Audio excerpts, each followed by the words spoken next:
अस्सलाम वालेकुम दोस्तों, उम्मीद है कि आप सब लोग खैरियत से होंगे, ठीक ठाक होंगे।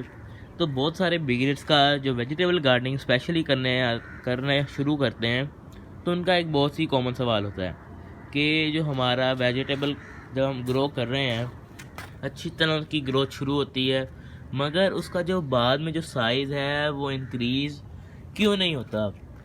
पहले पिछले साल जब मैंने गोभी लगाई थी तो इतना बड़ा साइज़ नहीं हुआ था, इतने पे ही वो हार्वेस्टिंग के काबिल हो गई थी। मगर इस साल साइज़ तब से इंक्रीज़ है, इसका मुझे खुशी है। अब जो कॉमन मिस्टेक जो मैंने की और जो मैंने ऑब्ज़र्व की, उनमें दो ही कॉमन मिस्टेक है।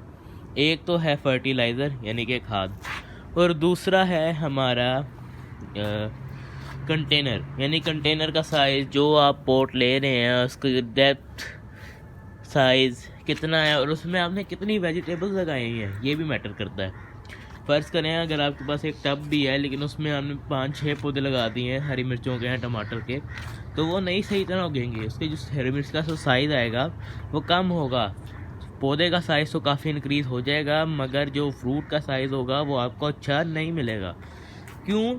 क्योंकि आपने एक ही कंटेनर में, जहाँ 1 या 2 की कैपेसिटी है मैक्सिमम, वहाँ पे आपने 3-4 लगाई हुई हैं। इसी तरह पालक है, पालक की अगर आप ज़्यादा पत्ते, यही मैं एक्सपेरिमेंट कर चुका हूँ। देखें, ये सर्दी की वजह से है, लेकिन मैंने इस कंटेनर में ज़्यादा बीज लगाए थे, या फिर इस कंटेनर में ज़्यादा बीज स्प्राउट हुए थे और इस कंटेनर में कम थे। तो आप इसका साइज़ देखें और इसके पत्ते का साइज़ देखें, ज़मीन आसमान का फ़र्क है। तो यही वजह है कि कंटेनर काफ़ी मैटर करता है। फर्टिलाइज़र में मैं बात कर चुका हूँ। फर्टिलाइज़र आप सॉइल की प्रिपेयरिंग में इस्तेमाल करें, हर 15 से 20 दिन बाद इस्तेमाल करें, तो आपको अच्छा रिज़ल्ट मिलेगा। तो अब कंटेनर की बात आती है, तो हम बाहर से जब कंटेनर ख़रीदने जाते हैं तो वो काफ़ी महंगे मिलते हैं, मिट्टी के हों, प्लास्टिक के हों, ग्रो बैग जो भी है।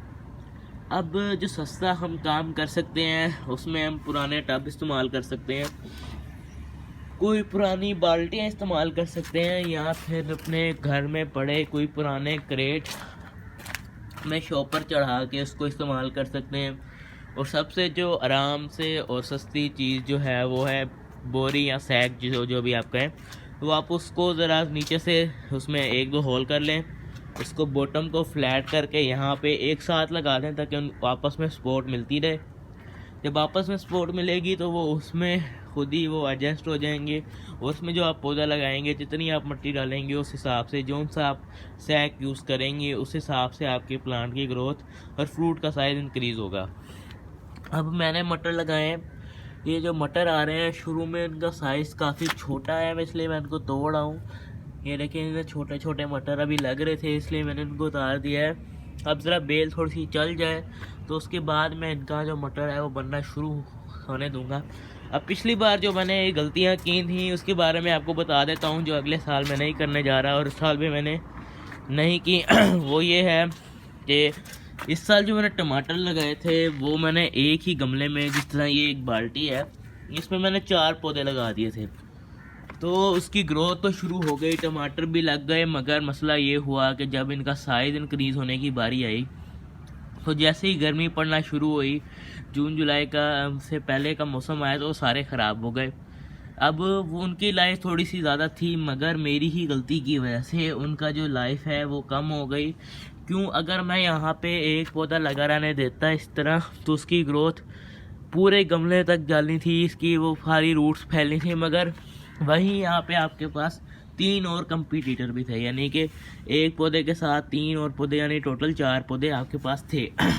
अब एक इस टब में मैंने एक ही पौधा लगाया है, जिसमें मैं 2 भी लगा सकता हूँ, वो कोई मसला नहीं, मगर मैंने एक ही लगाया क्योंकि एक पौधे को जब जितनी स्पेस मिलेगी उतना ही ज़्यादा आपका जो फ्रूट का साइज़ है वो इंक्रीज़ होगा।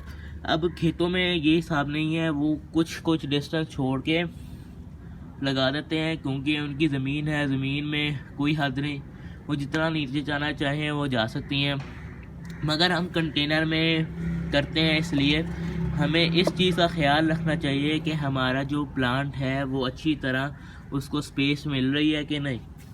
अब हमें इस चीज़ का लाजमी ख्याल रखना चाहिए। अब आप ये देख सकते हैं ये प्याज है, ये गमले में काफ़ी पास पास लगा हुआ है, ये सही नहीं है।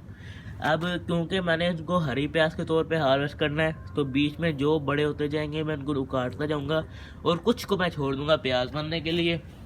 बाकी इसी तरह मैंने देखे ये जो सलाद का पत्ता लगाया है, सलाद के पत्ते तो मैं काफ़ी लगा सकता था, एक यहाँ पे लगा सकता था, एक यहाँ पे लगा सकता था, लेकिन मुझे इसका साइज़ का पता है, साइज़ इनका इतना बड़ा फैलेगा, तो बाकियों का एस्टिमेट लेके मैंने एक एक कोने पे एक लगा दिया है ताकि इनका साइज़ बड़ा हो। और बाकी मैंने साइडों से जितने भी पत्ते से उतार दिए, बाकी एक एक पत्ता रहने दिया।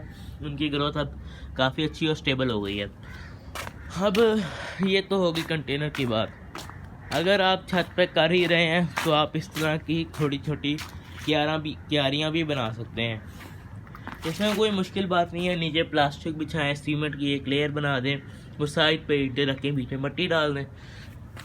अब आपका इसमें आपको काफ़ी अच्छा रिजल्ट मिलेगा। अगर आप इसको थोड़ा सा और गहरा करना चाहते हैं, एक के बजाय इसके ऊपर दो दो ईंटें रख दें, लेकिन उसका थोड़ा मसला हुआ, वो गिरती रहेंगी, इसलिए एक काफ़ी है। देख सकते हैं इसमें मैंने हरी प्याज की पनीरी शिफ्ट की थी, उसका जो साइज़ है वो कितना अच्छा इंक्रीज़ हो गया है, हमें कितना अच्छा साइज़ देखने को मिल रहा है। अब जितना अच्छा इसका साइज़ है उतना अच्छा नीचे बल बन रहा है और उतना ही अच्छा हमें प्याज मिलेगा। अब मैं पहले ही इसको काफ़ी हार्वेस्ट कर चुका हूँ बड़े बड़ों को, लेकिन अब मैं इसको छोड़ रहा हूँ क्योंकि मैंने इसको प्याज के तौर पर हार्वेस्ट करना है। ठीक है, अब आप भी इसी तरह की लगा सकते हैं। कंटेनर का साइज़ आपने चूज़ करना है। आप गमले ना लाएं, गमलों की जगह आप इस तरह की क्यारी ले लें। अपने जो भी वेस्ट है वो आप यूज़ कर सकते हैं। अपने प्लांट्स के लिए मैं फर्टिलाइज़र भी खुद बनाता हूँ, पत्ते घर के आसपास से मिल जाते हैं। किचन वेस्ट हर रोज़ किचन से मिलता है, कोई बाल्टी रख दें किचन के बाहर, उसमें अपना किचन वेस्ट डालते रहें। किचन वेस्ट आपका जो कंपोस्ट बनेगी वो आपकी बाज़ार की कंपोस्ट से लाख दर्जे बेहतर है। ये मैंने खुद ट्राई किया। मैंने इस बार किचन वेस्ट से कंपोस्ट वैसे ही बनाया, क्योंकि मैं वैसे एक लार्ज स्केल पे कंपोस्ट बनाता हूँ, मेरे प्लांट ज़्यादा हैं, मगर इस बार वो छोटे थोड़ा सा पड़ा था तो मैंने इसको यूज़ किया, तो उसका जो रिज़ल्ट मुझे देखने को मिला, मैं चाह रहा था कि मैंने क्यों इतनी बड़ी, क्यों नहीं ज़्यादा इस पर क्यों नहीं बनाई। उसका जो रिज़ल्ट और इसका जो सॉइल मिक्स बना वो इतना अच्छा था कि मुझे भी मज़ा आ गया। तो आप अब देखें, अब ये गाजर है, अब गाजर के जो है जगह वो गाजर को एक गाजर बनने के होनी चाहिए। अब देख सकते हैं ये एक, अगर एक गाजर का पौधा लगा हुआ है तो उसके साथ एक है, यहाँ बिल्कुल साथ नहीं है, ये अच्छा है क्यों, लेकिन अगर साथ साथ होते तो ज़्यादा परेशानी होती। अब गाजर का साइज़ अभी छोटा है, वरना मैं आपको निकाल के दिखाता। एक गाजर मैंने हार्वेस्ट की थी, उसका जो टेस्ट था वो तो बड़ा मज़ेदार था। अब मैं बाकियों को बड़ा होने दे रहा हूँ। और लहसुन को भी मैंने हार्वेस्ट करके देखा, तो उसका जो भी हम लगाते हैं इस तरह का थोड़ा सा नोकदार, मगर जब मैंने इसको निकाल के देखा तो वो अंदर से बिल्कुल राउंड था। बहुत मज़ा आया उसको देख के। अब आप देख सकते हैं अभी ये देख सकते हैं ना, ये अभी सीधा सीधा हो गया है और अब इसके नीचे राउंड है। अब मैं कोई और निकाल नहीं रहा क्योंकि मैंने इसको लहसुन के तौर पे हार्वेस्ट करना है। बाकी गोभी का साइज़ इस बार कंटेनर पे आप देखिए, कंटेनर बड़ा है थोड़ा सा, गमलों में ज़्यादा मिट्टी ज़्यादा आती है, जिसका साइज़ देखें, साइज़ बड़ा है, पौधे का साइज़ बड़ा है। बाकी अगर हम इसी में कंटेनर में आ जाएं या फिर बाल्टियों में आ जाएं तो उसका साइज़ इतना भी फ़िलहाल बड़ा नहीं हुआ, आपका भी देख सकते हैं, लेकिन साइज़ बड़ा हुआ है लेकिन उस तरह बड़ा नहीं हुआ।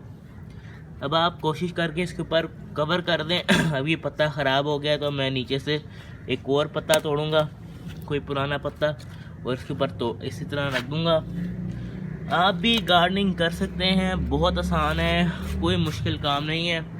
तो उम्मीद है कि आपको वीडियो पसंद आई होगी। अगर वीडियो पसंद आई है तो चैनल को सब्सक्राइब करें यार, 1000 सब्सक्राइबर न्यू ईयर से पहले तो करवा दो।